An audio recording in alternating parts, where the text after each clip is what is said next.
Welcome to Unfuck Your Brain. I'm your host, Cara Loewentheil, Master Certified Coach and founder of the School of New Feminist Thought. I'm here to help you turn down your anxiety, turn up your confidence, and create a life on your own terms, one that you're truly excited to live. Let's go. Okay, my chickens, you guys are going to be so excited about this podcast interview, but everybody should lay down and rest while they listen to it, because we are here to talk about resting and hustling and diet culture and all the things. I'm having a conversation with my amazing internet friend, at least, Caroline Dooner, who many of you have read her book, The Fuck It Diet. In fact, it is one of the books I give out in my advanced certification in feminist coaching, along with books by bell hooks and other amazing authors. So it's good company to be in. And Caroline has a new book called Tired as Fuck, because consistent branding is important. And so we are going to talk about it. So I was thinking when I was thinking about this conversation, this is the perfect time for me to talk to you about this, because I've been thinking about this a lot. So I had this plan originally to take off most of January. I was going to not work in January. And then of course, by the time I developed this plan, I had already scheduled this podcast interviews and various things. So it was okay, I'm just going to work these 3 days in January. Right. And then my partner and I got Omicron, because everybody in New York got Omicron, right? Despite having been so careful public health is not a matter of personal responsibility, but we were also being very careful and nevertheless. Right. So then I had Omicron. So then that pushed things back. And then I watched how quickly even the time I did take off, which ended up being 1 week, and then I'll take off one more week, how quickly that time got spent on things, got planned on things. It was even somebody like me who has the privilege and luxury of being able to, in some ways, set my own schedule. And if I decide I want to take a month off, we just figure out how the business will work. I don't have to ask anyone's permission. And yet it's still difficult to even get to take time off to actually rest. So that's one of the reasons I feel I am more than ever. I'm oh yeah, this really also is a mindset and orientation problem as well as a structural problem. Yes. That's what we need to talk about. Yeah. Okay. So tell the people anything about yourself that I did not get to. Well, I consider myself an author. But what are you? I guess I'm technically an author, and that's pretty much it. Storyteller, humorist, someone who spends way too much time on Instagram. I've always loved to write, but I really kind of took off when I started writing about the Fuck It Diet, when I was taking myself through my own healing journey with food, the things I was learning about health at every size. That's what really blew my mind. And that's what I was why don't we know this? Why is this secret information that you only learn if you are going through some sort of disordered eating or eating disorder, and you find the right people? Because not even everyone in that world is on board. So it was just this extremely important information that I was learning. It was changing my life. I started writing about it, was writing this blog called The Fuck It Diet. And that grew into what became the Fuck It Diet book. So that was all that started 10 years ago. I started my Fuck It Diet 10 years ago, started writing 10 years ago. 5 years into it, which would be 5 years ago at this point, I got extremely burnt out. Mm-hmm. And, I had to overhaul. And the biggest thing was that I didn't know what the hell was going on. I didn't understand that it was burnout. I thought that there was something wrong with me. I thought that I just had to push harder and find a biohack, or I knew at that point, thankfully, at that point, I was in anti-diet mindset. Right. So, but that's what I'd done for so long. Yeah. So long. I was well, there must be some supplement I can take, some self-help book that I can, get to make me feel less, because before it reached exhaustion, it was apathy. It was dread. It was oh my God, looking at my schedule, I just I don't want to do any of this stuff. Mm-hmm. And that is this big misunderstanding. I don't think we understand as a culture how burnout can manifest. It often manifests as listlessness and irritability and apathy, a difficulty focusing. Wait, so can we back up for a second? What do you think burnout is? When we're talking about burnout, what is that category of thing? I think it is a physical and mental, emotional, whole body. Mm-hmm. Giving up's the wrong word, but breaking point. Mm-hmm. And I think that, for me, I assumed you could only be burnt out if you had like a stereotypical like 80-hour work week. You've been doing that for 3 years and you burn out and you need to go lie on a beach for a month and then you're okay. Like that's what I thought it was. So when it happened to me, I didn't think it was burnout. I was like, what's wrong with me? You know, that person over there is doing way more than me. So it can't be burnout. What I learned and what I realized pretty quickly is that the emotional, mental toll and emotional and mental exhaustion can also burn you out. And it can be a slow leak. For me, it was something that actually happened over 15 years of just never, ever, ever, ever, ever feeling like I was allowed to relax. Even if I was like, okay, I'm taking the day off, or I'm going to take the weekend off. The whole time I was like, oh, I really shouldn't be. And like the mental like anguish and torture. So the approach to heal can't just be lying on a beach, though. That's great. It's like awesome. You know, the physical part is awesome too. Speak for yourself. I hate it. Depending on your mileage may vary going to Paris. Exactly. Well, that's the other thing. It's going to be different for everyone. Everyone has a different cause. Everyone has a different situation. Everyone has different things in their life that are potentially depleting them. And so if you find yourself in a similar position, you can't possibly do exactly what I did. You have to take stock of your own situation and figure out where in your life are you misaligned? Because that's a huge thing too. If you're in the wrong relationship, wrong job, wrong career, have all these beliefs about yourself that are extremely stressful, that can lead to burnout as well. And it does. Yeah. So, I mean, I think if I were going to like frame what you're describing in the way that in sort of the framework of how I teach and what we talk about on this podcast, I think like the place where we overlap and what we're talking about is, and whatever this, you know, experience is, which we're calling burnout, the sort of level of physical, mental, emotional exhaustion in which like you end up feeling like listless or apathetic or like, you know, not wanting to participate in even the things like you put things on your schedule as you think you want to do them. And then you feel that like dread of it.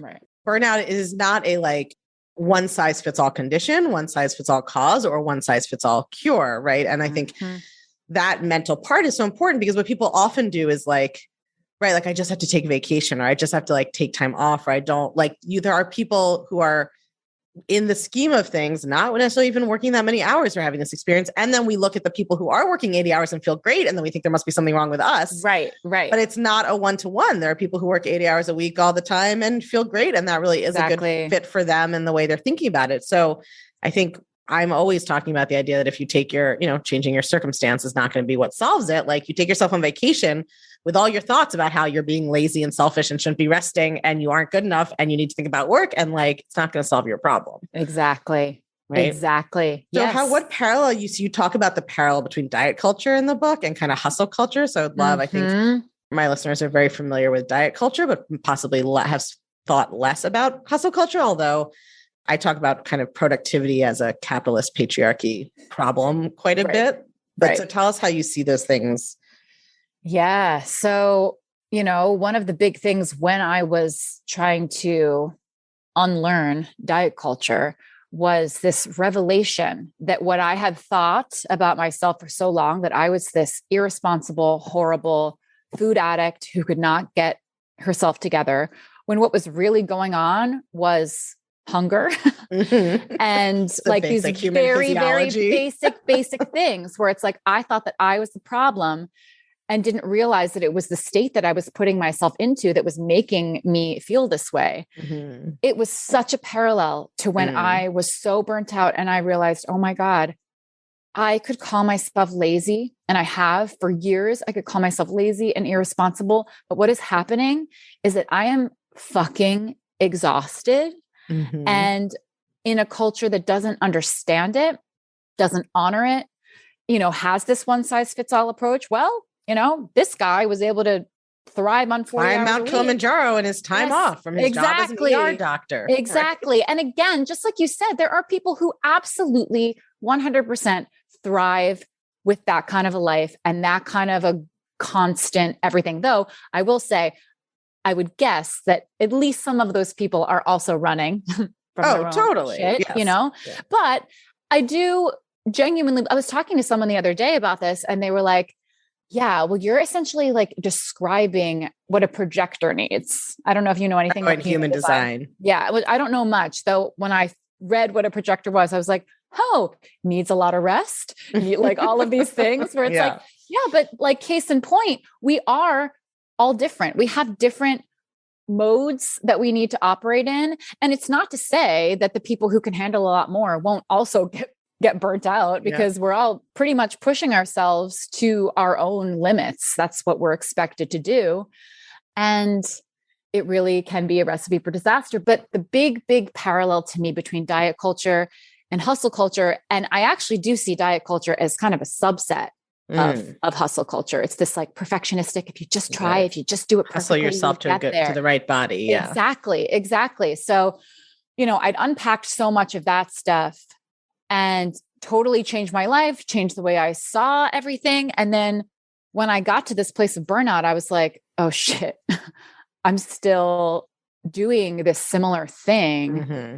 I still have all these beliefs about myself and what I'm supposed to be doing and what I should be doing and how much I should be able to handle in every other area of my life. Yeah. Specifically career, because I had been running my own business for 5 years. I was like doing this hustle thing, which again, nothing wrong with it. I learned so much. If I didn't do that, I probably wouldn't be where I am right now. But there came a point where I was like, okay, you learned a lot and you did a lot, but is this going to work? Is this mode actually going to work for you long term? Or is it even going to work for you in the next 2 years, being as like totally exhausted as you are? And the answer was no. And very similar to healing from diet culture, which in my opinion and experience requires this like phase of overcorrection, this extreme hunger, so to speak, that a lot of people experience, and this like real need to kind of prove to your body and your mind that you are truly going to feed it. You are truly on your body's team, and you're not going to put it on another diet in, 6 weeks after you have a little experiment of eating food. Like you really have to go through this healing phase that can feel really extreme to people. It really eventually does lead to something that looks and feels a lot more like balance. That was what I hoped would be true about what I embarked on, which was what I called my 2 years of rest. 2 years. Now, did I lie in bed for 2 years? No, absolutely. I definitely could lie in bed for at least 6 weeks, I think. Personally. Yeah, you probably could. And it would be that like extreme pendulum swing of being like, look, I'm fucking tired. I am. And what you were saying in the beginning about you wanting to take off January and then life happened. What's interesting is that first year of my quote unquote rest, I did so much. And I didn't intend to. It was not my intention. Right. My intention was to seriously pare down my life. It was the age of Marie Kondo. So I had just spark joy. Exactly. So I had just decluttered my closet at my apartment, and it literally led to me starting to declutter clothes that I would wear to go to auditions to act. And I was like, okay, all of them. Okay. Guess I'm not going to audition, I guess. Then. Okay. I guess maybe I'm going to declutter acting too, because that's actually one of the like top fucking depleting stressors in my life. And that was an example of these expectations that I'd taken on. Well, everyone says I'm really good. Oh, well, I really do like it sometimes. Blah, blah, blah, blah, blah. I got an agent when I got it. I have to do it. I can't let people down. I have to be impressive. All this shit. And I was miserable, but I was like, I can't, let myself down. I can't. It was all like the stuff that I'd taken on. And it took me really getting to a point where I was not okay, like not able to continue functioning the way that I was trying to function, to be like, let's reprioritize. And what do you really want your life to look like? And what do you really want your day-to-day experiences to be? Do you want to wake up feeling dread, or do you want to wake up actually enjoying what you have to do? So I was like, okay, I think I have to declutter other parts of my life. I have to declutter the shit that I'm forcing myself to do that I don't have the energy to do right now. Maybe I'll have the energy to do it in a couple of years. I don't know. But right now I don't. And it doesn't spark joy. So I literally did a decluttering of everything in my life. And I moved out of New York, which was something I never thought that I would do, but I was like, I know what I need to do right now for my own like well-being. I need to be in a place where I can afford to do a little bit less for a little while, moved to Philadelphia. I was running the Fuck It Diet business. So I was running workshops. I was like, that's how I was making money. I was writing the book at the time. And then as soon as I got to Philadelphia, I had these acting contacts there. I got called into all these auditions and I was like, well, I mean, I do like acting. And like, I just didn't want to have to like be in New York doing like that, like incredible grind. So I got a full season of full-time acting work. I bought a house. So you were bad at resting, I think is what we're saying. I was bad at resting. However, what you said about January reminded me of this, but because I had the intention, and I really did, I had the intention to rest. I was very, very, very deliberate with the time that I had outside of all of that. And I said no to so much. And it was hard. Let's talk about the saying no, because I think that one of the biggest reasons that women in particular have trouble with this is that they are not comfortable saying no. Yeah. Right. It's so we horrible. Right. So, all of our socialization is to like say yes to everything, to do everything, to always be hustling, to prove our worth, to make everybody else happy, to do all the things. Right. So how did you get to the place where you were kind of comfortable saying no, or were you just excruciatingly uncomfortable and did it anyway? It was a little bit of both because I actually so I was doing this socially and professionally. I was burnt out on both. I needed to seriously do less socially just because I literally did not have the energy. And I was starting to say no to a lot of the freelance jobs that I had taken on out of this scarcity mentality, of like, well, if I say no to this, then I'll maybe never get another opportunity. Right. So I was very clear. That I wanted to change up the way that I was operating and the way that I was automatically saying yes. But when it really came down to it, I did struggle with it. And what would come up was this guilt. And so I told myself, okay, the reason I'm giving myself 2 years is because I have a feeling that it's going to be really hard to get used to. And I'm going to, again, it's not going to be lying in my bed for 2 years. It's going to be me trying to navigate a slightly slower life, but still working, still doing things, still like having to actually like be a person in the world and learning how to say no and being really, really aware of whenever that guilt or that anxiety would come up. It was my almost like healing period to be aware and say, okay, if that comes up, because what I wanted was like peace. I wanted peace within myself. And when I didn't have it, the question was, why? What do I believe about this random speaking opportunity on someone's random Instagram page that I don't even know or care about, that I don't need to do, that I'm feeling so stressed to say no to it? Why do I feel that way? And the answer was usually something like, if you don't take this opportunity, no one's ever going to ask you to do anything again. Or this means that you are not cut out to be successful, or you're whatever. All of these things that were keeping me saying yes, filling my time completely, and not actually able to take that time to decompress and truly rest and to become comfortable with doing this. Yeah. So there's just something interesting is coming up for me, which is this is maybe an aside, or it's going to be relevant to some of the audience, but I'm actually, one of the things I'm always like really fascinated by is when a thought that was helpful to get you from one place to the next place then becomes like a plateau that is not helpful anymore. Right. Yes. And I actually think like as I'm thinking about this, especially as a business owner and what you're describing, it's like some of the thoughts that are helpful when you start out, which is like, even though only 17 people might listen to this, maybe one of them will do something. Maybe this will help. Like maybe like there is that. I think we talk about this in the context of building a business a lot, that like there is a period during which I do think some hustle is required. And hustle is not, that doesn't mean you should be stressed and shitting on yourself. That's not hustle. Right. But like, there is that, like, go out there and keep taking action, even though you're not getting results. Like you got to keep going. But I think as you were talking, I was thinking about how today my PR people brought me something that was like, there's this podcast and like, whatever, they want to come on they want to swap. And it was a smaller podcast. And I am really trying to limit the things I do. And I didn't know them. And there wasn't, it was just random. But like, I noticed my brain being like, well, it's X amount of people listen. Maybe one of them will blah, blah, blah. And that thought was so helpful for me in the beginning. Right. When I did like 100 podcast interviews in a year and I talked Right. to anybody who wanted to talk to me, Right. because maybe one person was going to tell someone and become a client. But that's not where I am now. Mm-hmm. But you can end up with that. It's like we take what was useful, then we turn it into a should, then we feel guilty that we're not doing it anymore.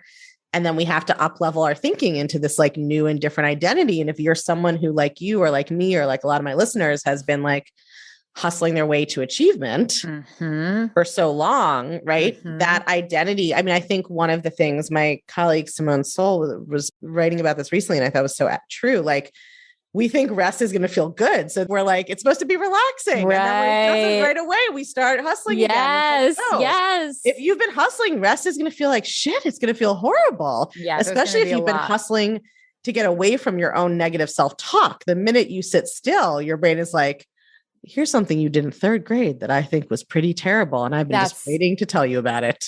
That's huge. That's a huge piece. I mean, that's a huge piece of why I think we can become addicted to busyness and addicted to filling time. Not only because it can lead to, just like you said, you know, I'm so glad that I hustled in the beginning. I'm so glad. Like, that's exactly what I was supposed to do at that time. But then I reached that point where I was like, okay, I don't have to right now. And I don't want this to be my mode of operating for the rest of my life. Right. Like, that's not what I want. That's not my goal. I need to reassess. I think it's all about reassessing. Every so often, is what I'm doing still working for me? But this addiction to busyness, I do think is something that we kind of as a culture are encouraged to have. And it's partially because it can lead to lots of opportunities and lots of visibility, that like initial, you know, getting yourself off the ground, that initial hustle part that can be so wonderful and important and lead to great things.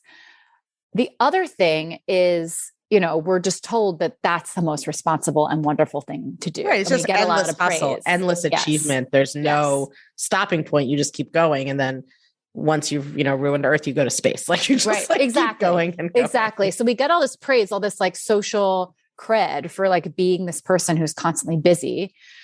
And all while we're getting praise, all while getting to avoid all of the shit that we don't want to have to deal with, all the pain that we haven't processed, all the beliefs that we have about ourselves, that if we get, just like you said, if we get still, they start to bubble up and we're like, no, this isn't good. Again, just like healing your relationship with food. It's like food, totally. Once you allow yourself to start eating, you become extremely hungry and you're like, oh shit, this is proof that this is bad, right? This is bad for me. So I should go back to a diet. That's exactly what we do with the emotional side of things or the mental side of things, where if we haven't dealt with it, if we haven't processed it, if we haven't worked through it, it's all there. Yeah. But that's why I think it's so important to keep that front of mind, because it requires us to tell ourselves the truth. Like if we believe our own thoughts, and I know you have thoughts about, and I want to talk about like how you do this when you really do have a big responsibility, like you're, you know, the primary caregiver to a special needs child or something like, but for many of us, we are attached to the idea of being busy. So we don't have to be alone with our own thoughts or think we're lazy. And if we're not honest with ourselves about that attachment, we will just always continue blaming the circumstances and then telling ourselves that we have no volition in it and we can't do anything about it. Right. So we have to be, I think, real about like, what is our investment in busyness? Like, what is our investment in hustle? It's not happening to us. We're doing it most of the time. So why are we doing that? But can you tell us a little bit about, I mean, you have thoughts on how to heal from exhaustion when like you and I can be like, well, I kind of run my own show. Let me try to make these changes. Not everybody has that kind of freedom. Right. And that's one of the things, like we're all in a very different situation. And you and I are very lucky in many ways that we really can really change our lives to truly be able to rest. Although I want to say also that still is mindset work, because you could totally imagine someone in my position being like, oh, I have 10 employees that I have to support. I can't take a month. Like, what are you talking about? Of course I have to keep hustling. These people have 401ks and healthcare plans. And like, I can't, I'm the face of my business and I'm the coach and I'm the brand. That's the answer, because everyone does that. And does that mean that someone who genuinely is the primary caretaker of, you know, their elderly sick parent or disabled child, does that mean that they have genuinely less time than us?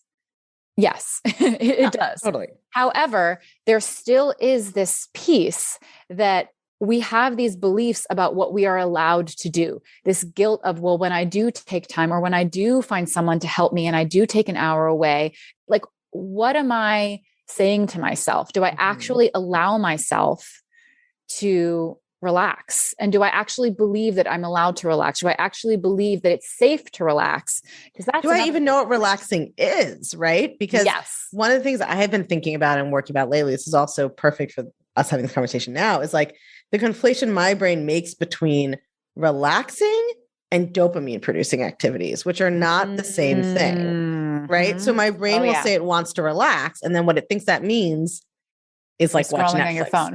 Which is right, you're scrolling your phone. And that's not like morally bad, but that's just not actually the same as relaxing. Right. There's a difference between rest and dopamine seeking behavior. Yes. And like, I think that gets so conflated in our society too. The things we talk about as like relaxation or resting or fun are mostly just ways of getting dopamine. It's like shopping, watching Netflix, playing on your phone, right? Whatever it is. And so, obviously, I think both of those things have their place. Like, I think it's totally good for you to be able to veg out, turn off your brain, do something mindless, quote unquote, guilty pleasures, all good, all a part of, changing the mode, some people don't even let 100%. Themselves do that. Some people feel guilty over doing that too. That's something to absolutely unpack.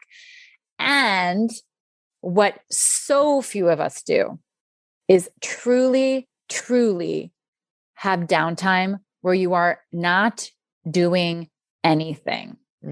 Really hard to do. That's when the shit comes up. Yeah. That's when the pain and the emotions will come up. That's when the mind will go nuts and remind you of all the stupid things you've ever done and said. Right. And that's what we're all avoiding, right? Yes. So you can like have this time off. I mean, I think one of the things I'm taking away from this conversation that I just want to like you understand, but I want to articulate for everybody is like, there's literally no way to truly rest and restore without dealing with all your negative self-talk.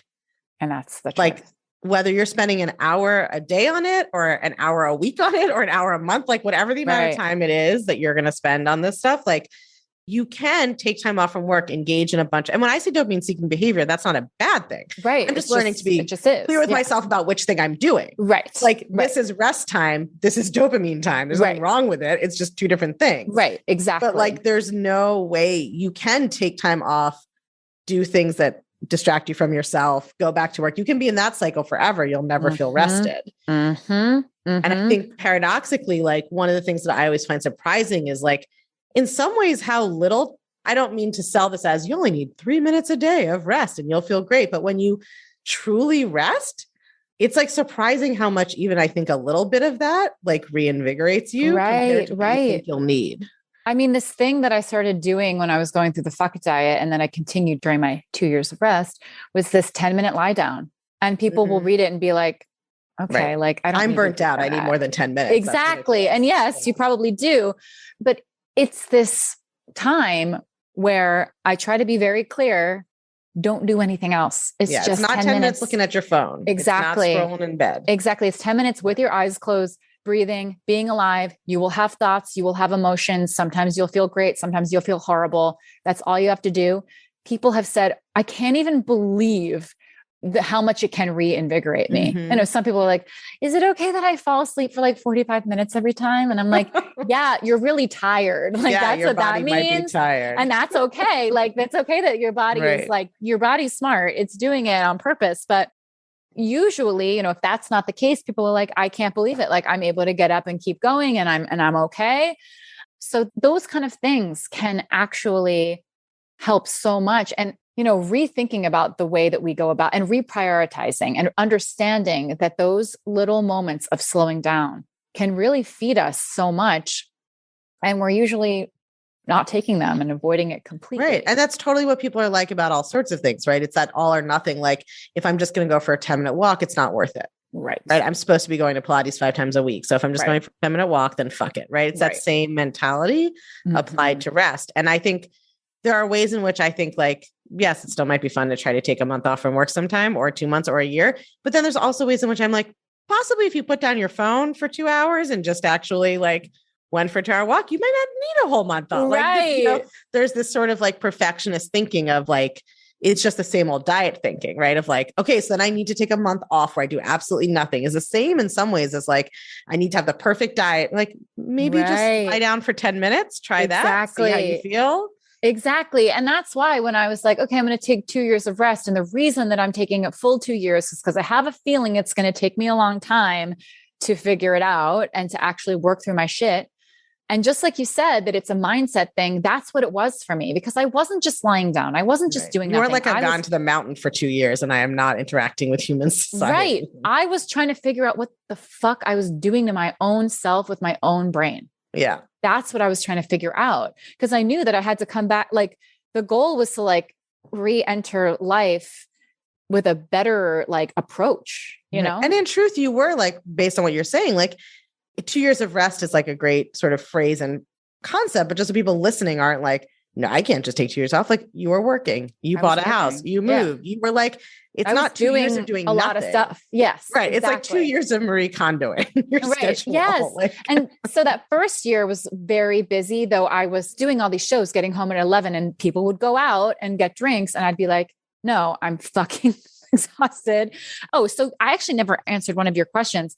I literally told my friends, I am burnt out. I am taking 2 years of rest. I know that sounds ridiculous. I'll still do things sometimes, but if I'm not as social, like, please don't take it personally. Like there's something wrong with me. Like I'm really, really tired. So there was this understanding in my personal life. And then, you know, I already said before, but like with any work stuff, it was like, let's get quiet and work through this guilt and the stress and these shoulds that are coming up every time I'm, you know, have an opportunity that I have to decide yes or no. Yeah, totally. And I actually feel like I'm almost an example. I mean, I obviously like work and work hard despite what my brain tells me I do, but I also have a lot of empty time in my schedule. Like I live alone. I don't have kids. I, you know, make my own schedule.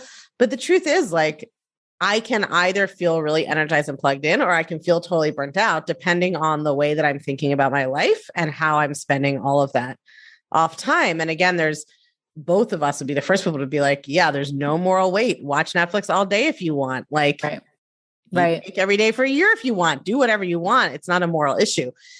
You have to get through the part where it feels uncomfortable to actually not be doing anything. Right. And I think that one of the reasons we go to those more numbing out behaviors when we're trying to take time off is because we're so uncomfortable resting. Yes. Right. So I feel like the like kind of good, since I like to be kind of concrete takeaway, like one way of summing up some of this is like schedule a small amount of time in your schedule that you're going to literally do nothing and do not expect it to feel good right away. Yes.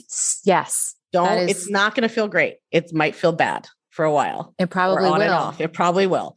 And that's okay, right? Like that, you are probably wrong. Not you, like all of us, all of our brains are like wrong. Just like our brains are wrong about like how much we can get done on a project if we actually just sit down and work on it for an hour, right? Because your brain is always like, I need a clear week on my calendar. I need no distract, you know, like, and then in the end, it's like 75 minutes of work that you thought you needed the whole week. Right. Like the same is true of anything where we have like big dramatic thoughts about it, like clear a little bit of time, practice a little bit at a time. And when we say rest, we mean don't look at your phone, don't look at whatever, like literally do nothing, expect it to be uncomfortable, but be like willing to see what comes up. And then, you know, if you're a podcast listener of mine, then do some thought work on whatever came up afterwards. Like when the 10 minutes is up, go do a thought download, do a model, like see what was going on.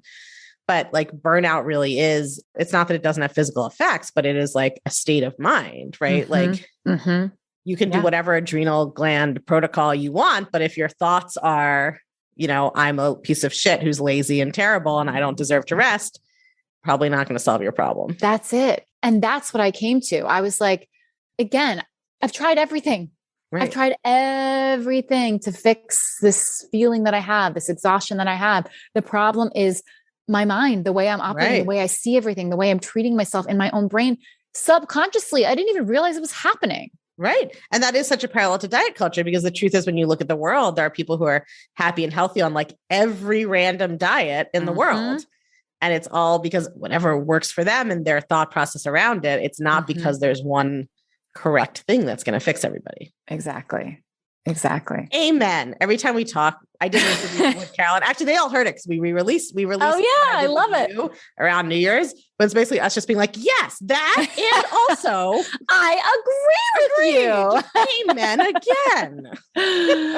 That was when you were talking about like, do not expect yourself to overhaul every single thing. Give yourself the most manageable little things to do. Yeah, exactly. The other thing, like, I just want to say, this like addiction to productivity is, it's like anything, where's that line between the good thing and then when it becomes this like problem for you? Obviously, productivity is a wonderful thing. It feels really good. It's amazing to have goals. All those things are good, or in the very least neutral, you know? Totally. It's like anything. You can use it for good or evil. Exactly. It's like, when is it running away with you? When are you like letting it destroy you?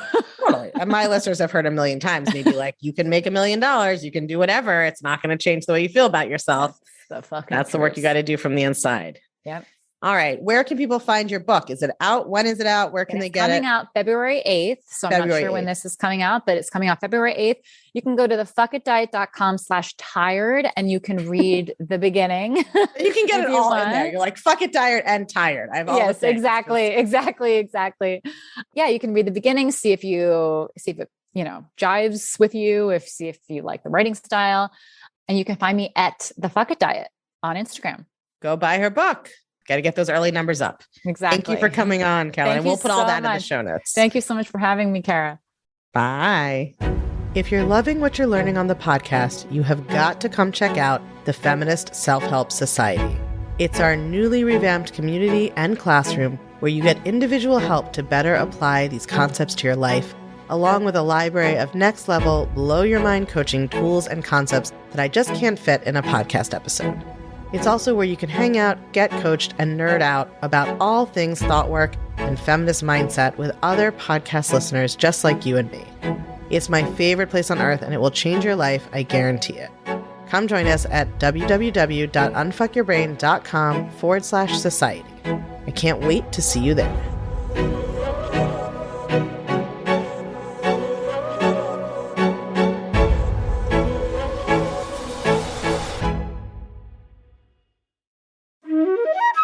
Don't forget, I am teaching my brand new, totally free training, How to Stop Caring What Other People Think, on Friday, June 6th at noon. Totally fine if you can't make it live. There's always a replay, but if you can, you should come because it's going to be interactive. We're going to be doing some coaching exercises, and I'm going to teach you how to retrain your brain to focus less on what other people think about you and more on building up your own confidence so you can go out and be whoever you want to be without spending an iota of your time worrying what other people think about it. Go to unfuckyourbrain.com/caring or text your email to +1 347 997 1784. Code word is caring. I'll see you there.